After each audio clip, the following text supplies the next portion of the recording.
الحمد لله رب العالمين والعاقبة للمتقين والصلاة والسلام على سيد الأنبياء والمرسلين وعلى آله وأصحابه الطيبين الطاهرين أما بعد فأعوذ بالله من الشيطان الرجيم بسم الله الرحمن الرحيم كنتم خير أمة أخرجت للناس تأمرون بالمعروف وتنهون عن المنكر وتؤمنون بالله صدق الله العظيم قال النبي صلى الله تعالى عليه وآله وسلم بلغوا عني ولو آية أو كما قال صلى الله تعالى عليه وآله وسلم صدق الله وصدق رسول الله صلى الله تعالى عليه وآله وسلم غوث اعظم بمن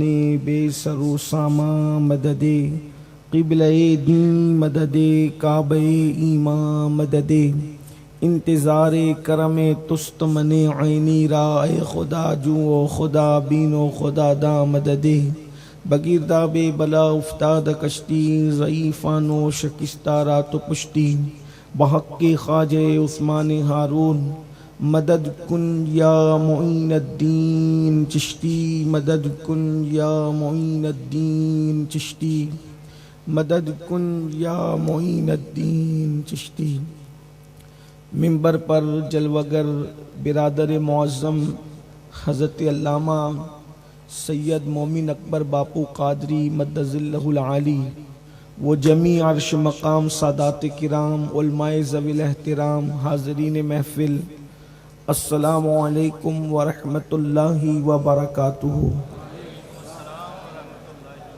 انتہائی احترام و ادب کے ساتھ اپنے اور ساری کائنات کے مرکز عقیدت انیس بے کساں چارہ ساز درد منداں ہم غریبوں کے غم گسار ہم فقیروں کی ثروت شہر یار ارم تاجدار حرم نوبہار شفاعت شب اسرا کے دولہا نوشہ بزم جنت دانائے سبل مولائے کل ختم الرسل خسرویں خوباں سیاح لامکاں وجہ کن فکاں در اللہ المکنون سر اللہ المخزون عالم ما کانا وما یکون آب و گل انبیاء جان و دل اصفیاء مطلع ہر سعادت مقطع ہر سیادت خلاصہ کائنات فخر موجودات حضور احمد مجتبی محمد مصطفیٰ ارواحنا فدا صلی اللہ تعالی علیہ وآلہ وصحبہ وبارک وسلم کی بارگاہ بے کس پناہ میں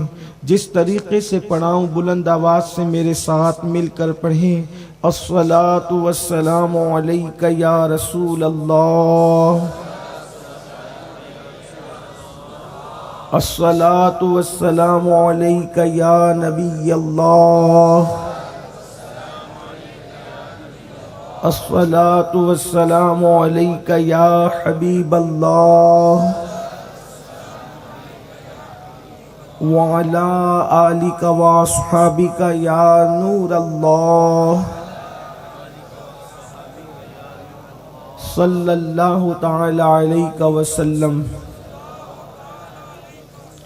پھر کے گلی گلی تباہ ٹھوکریں سب کی کھائیں کیوں پھر کے گلی گلی تباہ ٹھوکریں سب کی کھائیں کیوں دل کو جو عقل دے خدا تیری گلی سے جائیں کیوں رخصت قافلہ کا شور گش سے ہمیں اٹھائے کیوں سوتے ہیں ان کے سائے میں کوئی ہمیں جگائے کیوں غفلت شیخ و شاب پر ہنستے ہیں طفل شیر خوار کرنے کو گدگدی ابس آنے لگی بہائی کیوں ہے تو رضا نرا ستم جرموں پہ گر لجائیں ہم ہے تو رضا نرا ستم جرموں پہ گر لجائیں ہم کوئی بجائے سوزے غم سازے طرب بجائے کیوں۔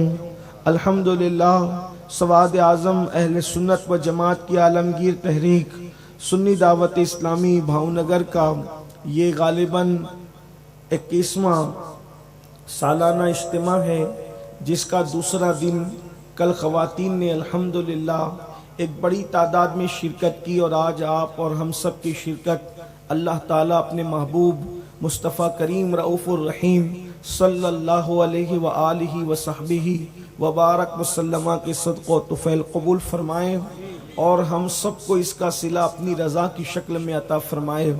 آیہ کریمہ کے جس حصے کی تلاوت کی گئی ہے، اللہ تبارک و تعالیٰ اس کے متعلق مجھے حق کہنے اور آپ سب کو حق سن کر اس پر عمل کرنے اور اسے عام کرنے کی توفیق عطا فرمائے۔ اللہ رب العزت نے اس امت کو خیر امت قرار دیا ہے۔ جتنی امتیں ہم سے پہلے اس زمین پر ظاہر ہوئی، جتنی امتیں ہم سے پہلے اس زمین پر آئیں، ان ساری امتوں میں اگر سب سے اعلیٰ مرتبہ، سب سے افضل ترین مرتبہ اگر کسی کو حاصل ہے تو امت محمدیہ کو حاصل ہے، اور اس کی وجہ یہ ہے کہ ہمارے نبی سارے نبیوں میں افضل و اعلیٰ ہے۔ تو چونکہ نبی سارے نبیوں میں افضل و اعلیٰ ہے تو ان کی امت کو بھی میرے اللہ نے سب سے افضل و اعلیٰ قرار دیا۔ اس امت کی شان یہ ہے کہ کم و بیش 70 انبیاء کرام نے دعا کی کہ اللہ مجھے تیرے محبوب کی امت میں بنا دے۔ آپ اندازہ فرمائیں، کم و بیش 70 انبیاء نے اس امت میں آنے کی دعا کی۔ انبیاء کرام نے اللہ کے رسول علیہ السلام سے ان کی محبت تھی، ان کا پیار تھا، رسول اعظم صلی اللہ علیہ وآلہ وسلم سے ان کی الفتیں تھی، حضور علیہ السلام کا ان کے دل میں اکرام، اجلال اور ادب تھا کہ وہ رسول اللہ کے امتی بننے کی تمنا کرتے ہیں، لیکن ان کو یہ جواب دیا جاتا ہے کہ تمہارا دور ان کے دور سے پہلے ہے۔ آپ اندازہ فرمائیں، لیکن حضرت عیسیٰ علیہ السلام اس امت میں جو ہے وہ اخیر میں اللہ اکبر تشریف لانے والے ہیں۔ اللہ نے ان کو آسمانوں پر اٹھا لیا اور اب وہ قریب قیامت نازل ہوں گے حضور علیہ السلام کی کہ امتی کی حیثیت سے، حالانکہ وہ نبی ہیں، اللہ رب العزت نے ان کے سر پر نبوت کا تاج رکھا ہے۔ وہ آئیں گے تو اپنا کلمہ نہیں پڑھانے آئیں گے، بلکہ وہ آئیں گے تو مصطفیٰ جان رحمت کو کہ دین کو نئی زندگی عطا کرنے کے لیے آئیں گے۔ میرے پیارے آقا صلی اللہ علیہ وآلہ وسلم کے پیارے دیوانوں، اس سے اندازہ لگتا ہے کہ رسول اعظم کا امتی ہونا، آخری نبی کا امتی ہونا کتنے اعزاز کی بات ہے، کتنے کرم کی بات ہے کہ اللہ رب العزت نے بن مانگے اپنے محبوب کا امتی بنایا۔ یہ امتی ہونے کی تو بڑی برکتیں ہیں، بڑی فضیلتیں ہیں، اس لیے کہ آئے سب سے اخیر میں، اٹھیں گے سب سے پہلے، آئے سب سے اخیر میں، حساب و کتاب ہوگا سب سے پہلے، آئے سب سے اخیر میں، جنت میں جائیں گے بھی سب سے پہلے۔ یہ امت محمدیہ کو اعزاز حاصل ہے۔ اور بھی دوسری امتوں کو اگر نماز پڑھنا ہو تو ان کو عبادت خانوں میں جانا پڑتا تھا، اور امت محمدیہ کو یہ شان عطا کی گئی جہاں عبادت کا وقت ہو جائے وہیں مصلی بچھا کر کے سر جھکا دو، سر جھکا دو، وہیں تمہاری نماز ہو جائے گی۔ اللہ اکبر۔ آسمانوں میں اللہ کا ذکر یعنی کہ بلندیوں پر اللہ کا ذکر کرنا چاہو تو وہاں کرو، زمین کی پستیوں میں ذکر کرنا چاہو تو وہاں کرو، لیکن اللہ رب العزت نے خیر امت کا تاج اس امت کو جو عطا فرمایا، ساری امتوں میں بہترین امت اللہ نے جو اس امت کو قرار دیا، اس کی وجہ کیا ہے؟ اس کی وجوہات میں سے چند اہم وجوہات کی طرف قرآن اشارہ کرتا ہے۔ قرآن کہتا ہے کنتم خیر امہ، تم سب سے بہترین امت ہو۔ اب کیوں بہترین امت ہو؟ تو قرآن کہتا ہے اس لیے بہترین امت ہو تأمرون بالمعروف، کہ تم لوگ نیکی کا حکم دیتے ہو، اور وتنہون عن المنکر، اور تم برائی سے روکتے ہو۔ اللہ اکبر۔ نیکی کا حکم دیتے ہو اور برائی سے روکتے ہو، لیکن وہ چیز کس پر ڈیپینڈ کرتی ہے؟ تؤمنون باللہ، اور تم اللہ پر ایمان لاتے ہو، یعنی ایمان کے ساتھ تم برائی سے روکتے ہو اور تم نیکی کا حکم دیتے ہو۔ نیکی کا حکم دینا اور برائی سے روکنا ایمان کے ساتھ، یہ وہ عظیم منصب ہے، یہ وہ عظیم بات ہے کہ اللہ اکبر، اللہ اکبر۔ اس کے بارے میں قرآن کہتا ہے کہ اللہ رب العزت نے یہ خیر امت کی صفات ہے، یہ خیر امت کا منصب ہے، یہ خیر امت کا مقام ہے، یہ خیر امت کا مرتبہ ہے۔ اللہ رب العزت نے نبیوں والے کام اس امت کو عطا فرمائے۔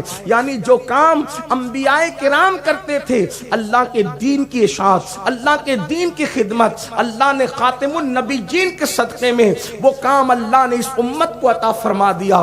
اللہ اکبر۔ آقا کریم صلی اللہ علیہ وآلہ وسلم نے دین کا کام کرنے والوں کے لیے فرمایا۔ صحابہ کرام نے پوچھا یا رسول اللہ صلی اللہ علیہ وآلہ وسلم کیا شہیدوں سے بھی کسی کا مرتبہ بلند ہے، شہداء سے بھی کسی کا مرتبہ بلند ہے؟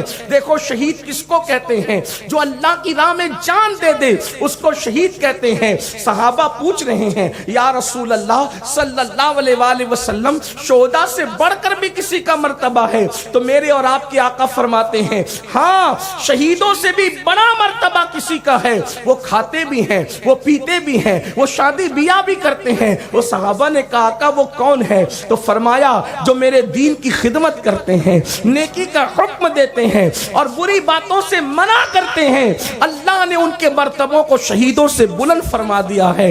آج کے اس سنی اجتماع میں چونکہ یہ دعوت و تبلیغ کا اجتماع ہے، اشاعت دین کا اجتماع ہے، آج تھوڑی سی ہم اس پر گفتگو کرتے ہیں۔ میرے آقا صلی اللہ علیہ وآلہ وسلم کے دیوانوں، چونکہ حضرت آدم علیہ السلام سے عیسیٰ علیہ السلام تک انبیاء کرام کا ایک تسلسل ہے، ہر دور میں ہر زمانے میں انبیاء کرام تشریف لاتے رہے، لیکن ختم نبوت کا تاج جس کے سر پہ سجا ہے وہ ذات مصطفیٰ جان رحمت کی ذات۔ ختم نبوت کا تاج جس کے سر پہ رکھا گیا ہے وہ ذات مصطفیٰ جان رحمت کی ذات۔ ہمارے آقا علیہ السلام خاتم النبیین بن کر کے تشریف لائے۔ اب آپ کے بعد کوئی نیا نبی نہیں آئے گا، کوئی نیا نبی پیدا نہیں ہو سکتا، نہ علاقے کا نبی، نہ خطے کا نبی، نہ قبیلے کا نبی، نہ ذلی نبی، کوئی نبی اب پیدا نہیں ہو سکتا، اس لیے کہ حضور علیہ السلام نے آ کر کے ایسی بات کر دی ہے کہ اب حضور کے بعد اس سے بڑی بات کوئی کرنے کی حیثیت نہیں رکھتا۔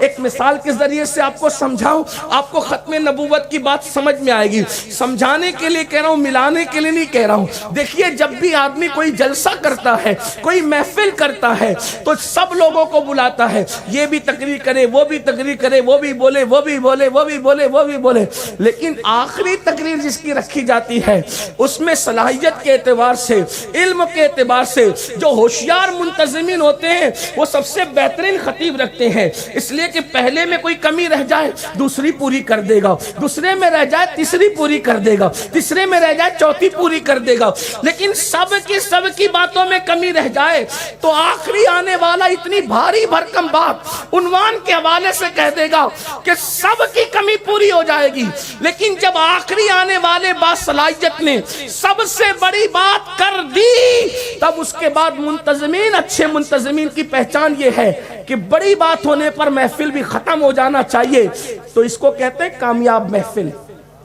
لیکن اگر سب سے بڑی بات کسی نے کر دیا پھر کسی للو پنجو کو بعد میں لا کر بٹھائے تو مجمع بکھر جائے گا۔ کامیاب محفل ناکام محفل میں تبدیل ہو جائے گی، بلا تمثیل، بلا تمثیل۔ حضرت آدم سے لے کے عیسیٰ تک سب ایک عنوان لے کر کے آتے رہے، کیا اللہ ایک ہے، اللہ ایک ہے، اللہ ایک ہے، اللہ ایک ہے، اللہ ایک ہے، اللہ ایک ہے۔ اللہ کے دین کی دعوت لے کر سب آئے، لیکن سب جب آئے سب نے اپنی اپنی بات رکھ دی اور جو ان کی شان تھی، منصب تھا، مقام تھا، سب بات کہہ دی، اس میں کوئی کمی نہ تھی۔ لیکن پوچھنے والوں نے پوچھا اللہ ایک ہے کیا آپ نے دیکھا ہے؟ تو سب نے کہا نہیں دیکھا، لیکن کسی کے کہنے پر کہہ رہے ہیں، کسی کی شہادت پر کہہ رہے ہیں۔ لیکن قدرت کے اس محفل میں، قدرت کے اس سجائے ہوئے توحید کے منبر پر جب آخری خطیب آیا جو حسن میں بھی بے مثال تھا، جو علم میں بھی بے مثال تھا، جو تقوی میں بھی بے مثال تھا، جو نسب میں بھی بے مثال تھا، جو حسب میں بھی بے مثال تھا، جو چلنے میں اتنا بے مثال تھا کہ اس کی خاک گزر کی قسم قرآن اٹھاتا ہے، کھائی قرآن خاک گزر کی قسم، اس کفے باقی حرمت میں لاکھوں سلام، اس کا چہرہ اتنا بے مثال تھا کہ اس کے چہرے کی قسم قرآن اٹھاتا ہے، وَالضُّحَىٰ وَاللَّيْلِ إِذَا سَجَىٰ، محبوب تیرے چمکتے ہوئے چہرے کی قسم، تیری زلفوں کی قسم، اللہ اکبر، ایسا حسن والا آیا کہ چہرہ بھی بے مثال ہے، تلوار بھی بے مثال ہے، تیرے قدموں میں جو ہے غیر کا منہ کیا دیکھے، کون نظروں پہ چڑھے دیکھ کے تلوار تیرا۔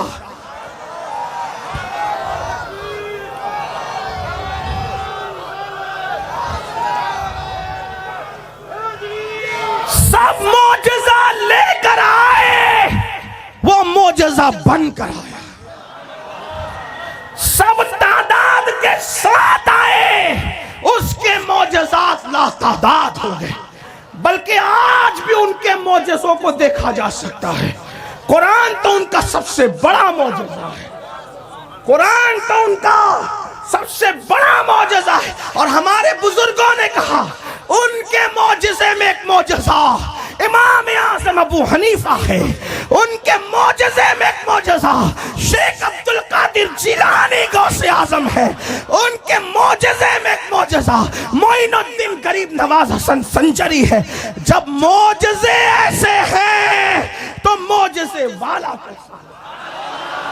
یعنی چاند کے ٹکڑے کرنا معجزہ نہیں ہے، یہ ہستیاں بھی ان کا معجزہ ہے، یہ ہستیاں بھی، اور وہ ختم نہیں ہوئی، آگے یہ سلسلہ جاری ہے۔ سب نبیوں کے معجزے تھم گئے، لیکن آخری نبی کا معجزہ ابھی بھی جاری ہے۔ امام مہدی بھی ان کے معجزات میں سے ایک معجزہ ہوں گے۔ تو پتہ چلا قدرت کی محفل میں، توحید کے اسٹیج پر سب ایک پیغام گول گئے، لا الہ الا اللہ، لا الہ الا اللہ، لا الہ، لیکن جو آخری میں آیا سب نے، اس سب سے پوچھا گیا آپ نے دیکھا، آپ نے دیکھا؟ کہ نہیں دیکھا، نہیں دیکھا، بغیر دیکھے کہہ رہے، بغیر دیکھے۔ لیکن جب آخری میں جو آیا، گویا کہ قدرت کی محفل کی توحید کے خطیب کو، جو مقرر خصوصی اور خطیب خاص کی حیثیت سے بلوایا گیا منبر دنیا پر، تو نقیب محفل جبریل نے جسے کھڑا کیا، وہ کہا، سب نے کہا آپ بھی کہہ دیں۔ اور جب اس نے کہی تو سب سے بھاری بات کہی، کیا کہی؟ لا الہ الا اللہ، اللہ ایک ہے۔ تو مجمع نے وہی سوال کیا جو اوروں سے کیا تھا، کہ سب تو یہی کہتے رہے، سن رہے ہیں ایک ہے، لیکن دیکھا ہے؟ وہ کہتے ہیں واللہ، اسی اللہ کی قسم، انی رأیت ربی، میں نے اپنے رب کو دیکھا ہے۔ اب اتنی بڑی بات کہہ دی، اب معاذ اللہ کوئی نبی کو جو لانے کی کوشش ہو رہی ہے، اب کوئی اس سے بڑی بات کہہ کے دکھائے نا، کہہ سکتا ہے؟ اس سے بڑی بات کہنا محال، تو دوسرے نبی کا آنا بھی اب کوئی نہیں آ سکتا۔ دیکھا، ارے بڑی بات کہنے والا کیا، کوئی ان کی آل جیسا نہیں آ سکتا، کوئی ان کے اصحاب جیسا نہیں آ سکتا۔ جب انہوں نے کہا میرے بعد اگر کوئی نبی ہوتا تو عمر ابن خطاب ہوتے، مگر میرے بعد کوئی نبی نہیں ہے، تو کوئی نبی نہیں، نبوت ختم ہے۔ کچھ لوگ کہتے ہیں نبوت ختم ہو گئی تو اس میں تو بڑی بات ہو گئی۔ کیا بڑی بات؟ یہی تو بڑی بات ہے کہ صاحب ختم نبوت آ گیا تو نبوت ختم ہو گئی۔ تو نبیوں کا کام اب کون کرے گا؟ یہ بات ہے، عنوان میرا یہ ہے، نبیوں کا کام کون کرے؟ کہ نبیوں کا کام اب امت کو کرنا، وہ ذمہ داری آپ کے سر، ہمارے سر۔ اور جو نبی کا کام کرے، جو نبی کی دی ہوئی ڈیوٹی نبھائے، ان کے بارے میں حضور کیا فرماتے ہیں؟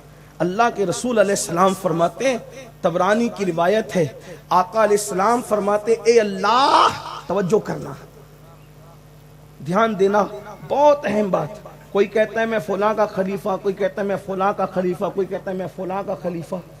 دین کا کام کرنے والوں، حضور کیا کہہ رہے ہیں؟ اگرچہ خلافت اس معنی میں نہیں بیان کر رہا ہوں جس معنی میں آپ اپنے آپ کو کسی کا خلیفہ کہتے ہیں، یہ حضور لیکن بیان فرما رہے۔ صاحب طبرانی لکھتے ہیں، حبر الامہ حضرت عبداللہ ابن عباس رضی اللہ عنہ کہتے ہیں میں نے دیکھا حضور ہاتھ اٹھا کے دعا کرتے، اللہ میرے خلفاء پہ رحم فرما، میرے خلفاء پہ، خلیفوں پہ، میرے خلفاء پہ رحم فرما۔ ابن عباس نے پوچھا یا رسول اللہ آپ کے خلیفہ کون لوگ ہیں؟ حضور آپ کے خلیفہ کون ہیں؟ تو آقا فرماتے ہیں میرے بعد جو لوگ آئیں گے، آقا کیا فرما رہے ہیں؟ میرے بعد جو لوگ آئیں گے اور وہ میری سنت اور میری حدیث اور دین جو لوگوں کو سکھائیں گے وہ میرے خلفاء ہیں، وہ میرے خلیفہ لوگ ہیں۔ اور حضور نے ان پہ رحم کے لیے دعا کی۔ پتہ چلا ہمیں دین سکھانا ہے، دین سیکھنا ہے، اور بلکہ اللہ کے رسول علیہ السلام نے یہاں تک فرمایا کہ جو میرے دین کی تبلیغ کے لیے حدیث اور قرآن سیکھے، میرا دین سیکھے، دین سکھانے کے لیے، تبلیغ کرنے کے لیے، قیامت کے دن وہ اس حالت میں اٹھے گا کہ انبیاء اور اس کے درمیان صرف ایک درجے کا فرق ہوگا بس، جو دین سیکھے اس لیے۔ لیکن آج جس دین کی تبلیغ کے لیے حضور نے ابھارا تھا، جس دین کی خدمت کرنے والوں کو رسول اللہ نے شہیدوں سے افضل کہا، جس دین کے خادموں کو اللہ کے رسول نے اپنا خلیفہ کہا، جس دین کی خدمت کرنے والے اور دین سکھانے والوں کو کہا کہ ان کے اور انبیاء کے درمیان صرف ایک درجے کا فاصلہ، آج یہ امت گناہ کی تبلیغ تو کر رہی ہے، گناہ کی تشہیر تو کر رہی ہے، جرائم کی تشہیر تو کر رہی ہے، لیکن اللہ کے دین سے پیار نہ رہ گیا، اللہ کے دین کی تبلیغ نہیں ہو رہی ہے۔ عوام کے ذہن میں یہ بات آ گئی، مولانا لوگ دین کا کام کریں، مبلغ لوگ دین کا کام کریں، ہم کیوں دین کا کام کریں؟ ہمیں دین کا کیا کام کرنا ہے؟ ہم نے تو پیسے کمانا ہے اور حوج موج کرنا ہے، ہم نے تو دولت کما کر کے عیش کرنا ہے، ہم نے تو دولت کما کر کے عیاشی کرنا ہے، ہم نے تو دولت کما کر زندگی کے مزے لوٹنا ہے، ہم نے تو جوانی کے مزے زنا کے اڈوں پہ جا کے لوٹنا ہے۔ اے میری قوم کے جوانوں، کیا تم رسول اللہ کے امتی نہیں ہو؟ کیا تم حضور کے عشق کے دعوے دار نہیں ہو؟ اگر تم یہ سمجھتے ہو کہ حضور علیہ السلام کے امتی ہو تو آقا علیہ السلام نے حجۃ الوداع کے موقع پر جو ذمہ داری علماء کو دی تھی، علماء کے بعد وہ ذمہ داری ان کے تصدق سے کچھ نہ کچھ حیثیت کے اعتبار سے آپ کے اور ہمارے درمیان بھی تقسیم فرمائی تھی۔ اللہ کے رسول علیہ السلام نے فرمایا بلغوا انی ولو آیا، پہنچا دو میری طرف سے اگر ایک ہی بات ہو، یعنی دین کی ایک بات اگر تمہیں پتا ہو تو تم اس کو اپنے دوسرے مسلمان تک پہنچاؤ، یعنی ہر مسلمان جو جس فیلڈ میں ہے وہ دین کی خدمت وہاں سے کرے۔ اللہ اکبر، اگر کوئی تاجر ہے وہ تجارت کرتے کرتے اللہ کے دین کی خدمت کرے، صرف چندہ دے کر کے چھٹے مت ہو جاؤ، حضور کے امتی ہونے کا احساس کرو، صحابہ کرام کی محنتوں کا احساس کرو۔ آج دین سے اتنے بیگانے ہو گئے کہ اللہ اکبر، گھر کے اندر باپ تو نمازی ہے، باپ تو ہر سال عمرہ کو جاتا ہے، باپ تو حاجی ہے، لیکن اولاد کا دین سے کوئی تعلق نہیں رہ گیا۔ سن لو، اپنی اولاد کو اگر دین کا پابند نہ کرو گے، اللہ اکبر، تو یاد رکھنا رب کی بارگاہ میں جواب دینا پڑے گا۔ میرے آقا علیہ الصلوۃ والتسلیم نے فرمایا کلکم راعین وکلکم مسئول عن رعیتہ، او کما قال، کہ تم میں کا ہر شخص نگہبان ہے، تم میں کا ہر شخص ذمہ دار ہے، اور اس ذمہ دار سے اس کی ذمہ داریوں کے بارے میں پوچھا جائے گا۔ 18 سال کا بچہ ہونے تک اس کو تاجر بنانے کے لیے کتنے پاپڑ بیلتے ہو، النگ کا کاروبار سکھانے کے لیے کتنے پاپڑ بیلتے ہو؟ جتنا کاروبار سکھانے کے لیے پاپڑ بیلے اتنا دین سکھانے کی بھی کوشش کی۔ یاد رکھنا، اگر بیٹا آپ کی طرح تاجر نہ بنا، کوئی ضروری نہیں کہ اس کی دنیا اور آخرت تباہ ہو جائے، لیکن اگر بیٹے کو دیندار نہ بنایا تو اس کی آخرت بھی تباہ ہے اور تمہاری آخرت بھی تباہ ہے۔ یہ نمازیں دھری کے دھری رہ جائے گی، یہ روزوں کا خمار دھرا کے دھرا رہ جائے گا، یہ عمرے اور حج کی نعمتیں دھری کے دھری رہ جائے گی، اگر اپنے بچوں کو دین نہیں سکھایا، اپنے بچوں کو دین نہیں پلایا۔ آپ سے میں عرض کرنا چاہتا ہوں، کیوں کوشش نہیں کرتے؟ شاید اس کی وجہ یہ ہے کہ ہم نے وہ دن نہیں دیکھے جس لیے دین کے لیے قربانیاں دی جاتی تھی۔ ماں کے پیٹ سے مسلمان پیدا ہوئے، باپ کی پشت سے مسلمان پیدا ہوئے، کچھ خیال نہیں ہے، کوئی احساس نہیں ہے۔ 500 کی نوٹ گم ہو جائے تو دن بھر ٹینشن رہتا ہے، 2000 روپے گر جائے تو آنکھ سے آنسو آ جاتے ہیں، کاروبار میں نقصان ہو جائے تو ادھر ادھر مولانا لوگ اور خدا جانے کس کس کے پاس چکر لگاتے ہو۔ کبھی فجر کی نماز چھوٹنے پر بھی یہ احساس ہوا ہے، کبھی فجر کی نماز چھوٹنے پر بھی یہ احساس ہوا ہے، کیوں نہیں ہوا؟ یاد رکھنا، کیا تمہارے اور میرے نبی کا یہ فرمان نہیں ہے کہ پوری دنیا کی نعمتیں ایک پلڑے میں رکھی جائے اور فجر کی 2 سنتیں ایک پلڑے میں رکھی جائے؟ پیدا ہو کر مسلمان ماں کا دودھ پی کر اسلام مل گیا. گوشت مچھلی کھانے والے مسلمان بن گئے, جمعہ کی 2 رکعت پڑھنے والے مسلمان بن گئے. دین کے لیے کیا قربانی دی. شاید ہمارے بھی بچے یتیم ہوئے ہوتے اس دین کے لیے تو ہمیں دین کا احساس ہوتا. ہمارے گھر کی بھی کسی خاتون کے گھر کا آنچل اجڑا ہوتا اس دین کی خاطر تو ہمیں دین کا احساس ہوتا.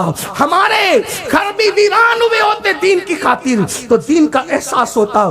یہ دین جن ہستیوں کے نام پہ تم سر جھکاتے ہو ان کے گھر اجڑے ہیں جن کے گھر ہمارے گھروں سے زیادہ قیمتی تھے, جن کے بچے ہمارے بچوں سے زیادہ اہم تھے, جن کی بیویاں ہماری بیویوں سے زیادہ اہم تھی. بھول گئے. اللہ اکبر. سیدنا عثمان غنی کی قربانی کو اسی دین کے لیے حضرت عثمان غنی کو کتنے دردناک انداز سے شہادت کا جام نوش کرنا پڑا. 40 دن تک کم و بیش عثمان غنی کے گھر میں پانی نہیں پہنچا. اس دین کی خاطر مولا مشکل کشا سید السادات خاتم الولایت فاتح خیبر سیدنا علی مرتضی کرم اللہ وجہہ الکریم کی شہادت ہوئی. علی مرتضی کی بیویاں بیوہ ہوئی اسی دین کے لیے. امام حسن نے 3 مرتبہ زہر پیا, انہیں زہر دیا گیا, انہیں زہر پلایا گیا. آخری میں جو زہر تھا ہیرے کی کنی پیس کر کے حضرت امام حسن کو پلائی تو آتے کٹ کٹ کے منہ کے ذریعے سے بھی نکلی اور پاخانے کے راستے سے بھی گری. چہرہ ہرا ہو گیا. یہ قربانیاں تھی ان کی. امام حسین نے سب کچھ لٹایا, سب لٹایا.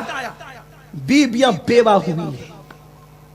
اپنی بیویوں کا احساس کرنے والوں, صرف محرم کے شربت اور کھچڑے پر سنیت کی سند نہیں ملے گی. کبھی سوچا جب ہماری بیٹیاں کسی غیر مسلم سے ناجائز تعلقات کرتی ہوگی ہماری تربیت نہ کرنے کی بنیاد پر, اس وقت امام حسین کے کلیجے پر کیا گزرتی ہوگی. جب ہمارے بچے دولت کے نشے میں زنا اور شراب کے اڈوں کو آباد کرتے ہوں گے اس وقت رسول اللہ کے دل پر کیا گزرتی ہوگی. جس وقت ہمارے گھر کے اندر کفری اور شرکیہ کلمات پڑے جاتے ہوں گے سیریل اور فلموں کی شکل میں, اس وقت اللہ کے رسول کے دل پہ کیا گزرتی ہوگی. عشق مصطفیٰ کا دعویٰ کرنے والوں صرف بریانی اور نیاز اور یہی سب کچھ رہ گیا ہے. یقیناً ہم نیاز نظر ہر چیز کے قائل ہیں, ہم کسی کے مخالف نہیں ہیں. جو مخالفت کرتا ہے اس کا گریبان پکڑنے کی طاقت رکھتے ہیں. لیکن اس سے پوچھنا چاہتا ہوں, عشق مصطفیٰ صرف کھانے پینے کا نام؟ ہم نے دین کے لیے کیا کیا؟ اپنے گریبانوں میں منہ ڈال کر سوچو. تاجروں کیا کیا دین کے لیے؟ آپ کہیں گے میں تاجر ہوں باپو, میں کیا کر سکتا ہوں. میں نے کہا کیا صدیق اکبر تاجر نہ تھے؟ افضل البشر بعد الانبیاء بالتحقیق اصدق الصادقین سید المتقین حضرت ابو بکر صدیق رضی اللہ تعالیٰ عنہ عشرہ مبشرہ میں سے کم و بیش 4 سے 5 ہستیاں ہیں, وہ سب کے سب تاجر ہے. وہ صدیق اکبر کے ہاتھ پہ مسلمان ہوئے یا ان کی کوششوں سے مسلمان ہوئے. پتا چلا تاجر تجارت کی منڈی میں بھی دین کی خدمت کر سکتا ہے, لیکن جو خود تجارت کی منڈی میں دین سے ننگے ہو کر جائیں وہ کیا تجارت کریں, اور تجارت کر کے وہ کیا دین کی تشہیر کریں گے. اس لیے کہ جب وہ تجارت کی منڈی میں اترتے ہیں تو وہ دین کا لباس اتار کے اترتے ہیں اور وہ کہتے ہیں دین پہ عمل کر کے تجارت نہیں ہو سکتی. جھوٹ بولتے ہو. اسلام کا زبان سے کلمہ پڑھتے ہو, دل میں اسلام کیا ہے؟ اگر تم یہ کہتے ہو کہ دین پہ عمل کرتے ہوئے تجارت نہیں ہو سکتی تو صدیق اکبر نے تجارت کیسے کی؟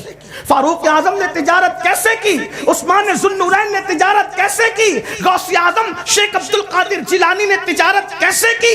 معین الدین غریب نواز کے ماننے والوں امام اعظم ابو حنیفہ نے تجارت کیسے کی؟ یہ سب تاجر لوگ تھے, اور وہ بھی چھوٹے موٹے نہیں. میں نے جن لوگوں کے نام لیے وہ اپنے زمانے کے جیسے سب سے بڑے امام ہیں ویسے سب سے بڑے تاجر بھی ہیں. آج ٹرین اور پلین کا دور ہے, اس دور میں جب اونٹ اور کچھر کا دور تھا, اونٹ اور کچھر کے دور تھے, غوث پاک کا مال تجارت کئی ملکوں تک جاتا تھا. اپنے مرشد غوث پاک اتنے بڑے تاجر تھے, ہمارے امام، میں تو کہتا ہوں سنیوں کا مقدر ہی کیا ہے، امام اعظم بھی اپنے دور کے اتنے بڑے تاجر کہ بغداد کے سارے مشائخ کا خرچہ اکیلے امام اعظم ابو حنیفہ اٹھاتے تھے۔ آپ کیا سمجھتے ہیں؟ بلکہ امام اعظم تو اپنے شاگردوں کو کہتے تھے ہلکے کپڑے مت پہنا کرو، ہلکی سواریوں پہ نہ بیٹھا کرو، ہلکا پھلکا اتر نہ استعمال کیا کرو، تمہارے پیچھے کھڑے رہنے والے جیسے پہن کے آتے ہیں تم امام اس سے بہتر تم پہنا کرو۔ ہمارے امام اعظم کی بھائی جس کے پاس ہوگا نہیں وہ ایسی بات کیسے کرے گا؟ یہ چندوں پر پلنے کا رواج آج ہو گیا ہے، ورنہ ہمارے امام اعظم ابو حنیفہ ہو یا ہمارے مرشد غوث اعظم ہو، یہ لینے والے نہیں تھے، یہ دینے والے تھے، اس لیے کہ یہ تاجر لوگ تھے۔ اور جو بظاہر تاجر نہ ہوئے پھر روحانیت میں انہوں نے وہ مقام حاصل کیا کہ وہ بھی مصلے کے نیچے سے نکال کر دے، لیکن ابھی ان کا ذکر نہیں کرتا چونکہ بات تاجروں کی ہو رہی۔ امام اعظم اور لوگ کہتے مولانا ہم تو تاجر لوگ ہیں، دنیا دار ہے۔ میں نے کہا یہ مت کہنا، اس سے مجھے چڑ لگتی ہے۔ کچھ لوگوں نے تمہیں پٹی پڑھا دی تاجر و دنیا دارو، خدا کی قسم اگر حلال کماتے ہو، ایمانداری سے کماتے ہو تو تم دنیا دار نہیں ہو، بلکہ رسول اللہ نے بشارت دی ہے کہ سچا تاجر نبیوں کے ساتھ جنت میں داخل ہوگا۔ کرو نا تجارت، لیکن دین کا لباس اتار کے کیوں کرتے ہو؟ جھوٹ نہ بولو، یہ بھی تو دین کی تبلیغ ہے۔ کسی کا پیسہ لے کر ہڑپ نہ کرو، یہ بھی تو دین کی تبلیغ ہے۔ صدیق اکبر کی تجارت کی منڈی میں آپ نے کئی لوگوں کو متاثر کیا، دین کی خدمت کی، کتنی مار پڑی ان کو، وہ بھی برداشت کی، جوتے سے منہ کچلا گیا، بے ہوش ہو گئے، وہ بھی برداشت۔ جب پہلا خطبہ دیا، امت کا پہلا خطیب ہے جو فضائل مصطفیٰ جان رحمت بیان کرتا ہے کعبے کی دیوار سے پیٹ لگا کر، اتنی مار پڑتی ہے کہ بے ہوش ہو جاتے ہیں لوگ، ادمرہ چھوڑ کر بھاگ جاتے ہیں یہ سوچ کے کہ وہ مر چکے۔ گھر والے اٹھا کے لاتے ہیں، بے ہوش آتا ہے، بہت دیر کے بعد آنکھ کھلتی ہے تو گھر والے کہتے ہیں کیسے ہو؟ تو صدیق کہتے ہیں میرا محبوب کیسا ہے یہ بتاؤ۔ اگر محبوب سلامت تو سب سلامت۔ کہا کچھ پی لو کچھ کھا لو، کہا نہیں، جب تک میرے محبوب کو نہیں دیکھوں گا نہ کچھ کھاؤں گا نہ کچھ پیوں گا۔ یہ قربانیاں تھی۔ ہم آج دین کے لیے کیا قربانی، اتنی بری بات ہے نا، آج اگر مسلمانوں کی بیٹیاں کسی اور کا ہاتھ پکڑ کے جا رہی تو قصوروار کون ہے؟ میں یہ نہیں کہتا کہ آپ بھی گلی کوچوں میں نکل جاؤ تو بہت اچھی بات ہے، لیکن کم سے کم اپنے گھر والوں کو تو مسلمان بنا دو، اپنے گھر والوں کو تو دین سکھا دو، اپنے بچوں کو تو دین سکھا دو۔ سب کچھ پڑھانے کے لیے کتنی تگ و دو کرتے ہو، دین پڑھانے کے لیے کیا کیا؟ آئیے اپنی بات کو سمیٹتے ہوئے اتنا بتاؤں، اس دین کے لیے کیا قربانیاں دی ہے۔ عشق رسول کا دعویٰ ہے نا، صرف سیرت کی کئی کتابوں کا اتنے مجموعہ نچوڑ کر اپنے الفاظ کے جامع میں ایک واقعہ پیش کرتا ہوں، سن لیں اور پھر سوچے رسول اللہ کے کتنے وفادار ہو اور کتنے بے وفا ہو۔ میں یہ نہیں کہتا کون غدار ہے کون بے وفا ہے، میں یہاں بیٹھے ہوئے کسی کو بے وفا نہیں کہہ سکتا، نہ کہہ رہا ہوں۔ لوگ میری باتوں میں بڑے مفہوم نکالتے خود ہی سے، حالانکہ ابھی میں زندہ ہوں۔ لوگ مجھ سے پوچھنے کی بجائے لوگ اپنی مرضی سے دماغ لگاتے ہیں، اس لیے مجھے تھوڑی وضاحت کرنی پڑتی ہے۔ تو مفہوم مخالف مت نکالنا، میں کسی کو غدار نہیں کہہ رہا ہوں، میں کیا کہہ سکتا ہوں، میری کیا اوقات ہے۔ میں تو یہ سمجھتا ہوں کہ حضور کی امت میں کوئی میں مبالغہ نہیں کر رہا ہوں، نہ کوئی عاجزی کر رہا ہوں، سچی بات کہہ رہا ہوں۔ حضور کی امت میں سب سے گرا پڑا کوئی انسان ہے آخری نمبر پر تو وہ امین القادری ہے۔